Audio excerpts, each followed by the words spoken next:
नमस्कार जोहार सभी को। आज हमारे सिकनी पंचायत में जो है कृषि विभाग के सभी पदाधिकारी रामगढ़ से चलकर आए हुए हैं और बहुत सारे मतलब की जानकारी जो दे रहे हैं, जो कि मतलब कि विकसित कृषि संकल्प अभियान जो चला हुआ है, ये केंद्र सरकार के द्वारा जो चलाया गया है, इसी कड़ी में जो है कि हम लोग का सिकनी पंचायत में जो है आज जो है कि इसका जो है कि ये जानकारी मतलब कृषि विभाग के पदाधिकारियों के द्वारा दिया जा रहा है। आइए थोड़ा सा जानते हैं कि क्या क्या जानकारी मतलब कि दिया जा रहा है इन लोगों के द्वारा। इंद्रजीत सर चल कर आए हैं मांडू से। मांडू आप विज्ञान केंद्र मांडू से थोड़ा सा मतलब जानकारी करेंगे सर, मतलब कि जो आप यहाँ जो मतलब कि ग्रामीणों को, जो किसानों को जो जानकारी दे रहे हैं, उसके विशेष में थोड़ा सा जानकारी आप शेयर करेंगे। हाँ, हम बताना चाहेंगे ये कार्यक्रम विकसित कृषि संकल्प अभियान भारत सरकार द्वारा चलाया जा रहा है। कृषि विज्ञान केंद्र रामगढ़ के तत्वाधान में यहाँ का इस सिकनी ग्राम में आज ये कार्यक्रम हो रहा है। प्रतिदिन 3 गाँवों में हमारी जो है टीमें जो है 6 गाँव में, मतलब हमारी 2 टीमें लगी हुई हैं। 6 गाँव में प्रतिदिन यह कार्यक्रम किया जा रहा है।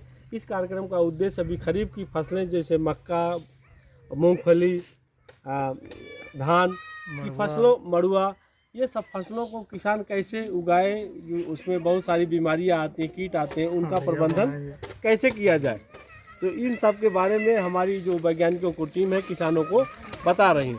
इसके साथ जो पोषक तत्वों के बारे में बता रही है, कौन से पोषक तत्व कम होने से कौन सा रोग लगेगा, और साथ में भारत सरकार द्वारा चलाई जा रही योजनाओं के बारे में, जैसे PM कुसुम योजना हुआ, पर drop more crop, drip irrigation, टपक सिंचाई योजना और किसान सम्मान निधि योजना, तो इन सब योजनाओं के बारे में भी बताया जा रहा है। किसानों को जागरूक किया जा रहा है कि हमारे किसानों को इस प्रकार का लाभ जो है सबको मिले, कोई वंचित ना रह जाए। तो यह योजना के बारे में हम लोग सभी किसानों को जागरूक कर रहे हैं। सर अभी जो आपने जो बता रहे थे कि मक्का में जो मतलब कि बीमारी जो लग जाता है, उसके लिए 1-2 दवा का मतलब कि जो है के बारे में जिक्र करें। हाँ, मक्का में जो हमने जिक्र किया, चूँकि मेज फाल्म आर्मी वार्म उसका नाम ही है कि जो है ऊपर से ही, सिर से ही काटना शुरू कर देता है, गाभा से काटना शुरू कर देता है। तो किसानों को हमने यह सजेस्ट भी किया 2 तरह से। एक तो बालू ले लेंगे, थोड़ा थोड़ा सा गाभा में डाल देंगे, तो उससे भी किसानों का तो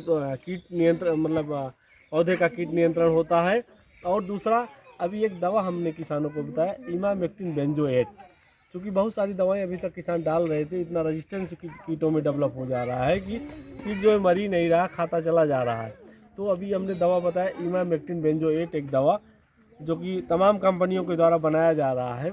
उसको किसान ले करके 1 ग्राम 2 लीटर पानी में, 15 लीटर का टंकी में लगभग 7.5 ग्राम दवा को डाल करके और छिड़काव करें। छिड़काव कब करना है? छिड़काव हमारे किसान भाई, बारिश का समय आ रहा है, बारिश को देख करके, जैसे बारिश ना होने वाली हो उस समय छिड़काव करें, और शाम के समय लगभग, क्योंकि गर्मी भी बहुत है ना, तो 3 बजे के बाद हमारे किसान भाई दवा का छिड़काव करें।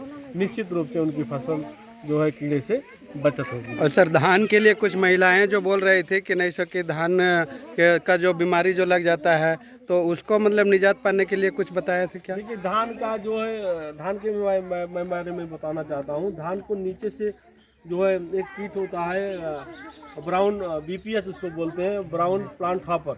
वो क्या करता है, नीचे से जड़ के पास लगता है, छोटे छोटे कीटाणु होते हैं, वो पौधे का रस चूस लेते हैं, और एक आज देखते हैं थोड़ी दूर में रहता है, दूसरे दिन जाते हैं तो बहुत सारा उनका खेत में फैल जाता है। अब एक खेत से दूसरे खेत में, दूसरे खेत से तीसरे खेत में फैलता चला जाता है यह बीमारी। इसमें छोटे छोटे कीट होते हैं, जिसको भुनभुनिया टाइप लोग बोलते हैं यहाँ। तो वो अब बहुत देखते हैं तो दिखते नहीं, नीचे जड़ों का रस, मतलब ऊपर तना का रस चूस लेते हैं और पौधा सूख जाता है। इसके लिए हम किसानों को सलाह देना चाहेंगे, इमिडाक्लोप्रिड नामक एक रासायनिक दवा आता है, जिसका 1 ml 2 लीटर पानी में मिलाकर छिड़काव करेंगे हमारे किसान, तो उससे उनको फ़ायदा मिलेगा। ठीक, थैंक यू सर।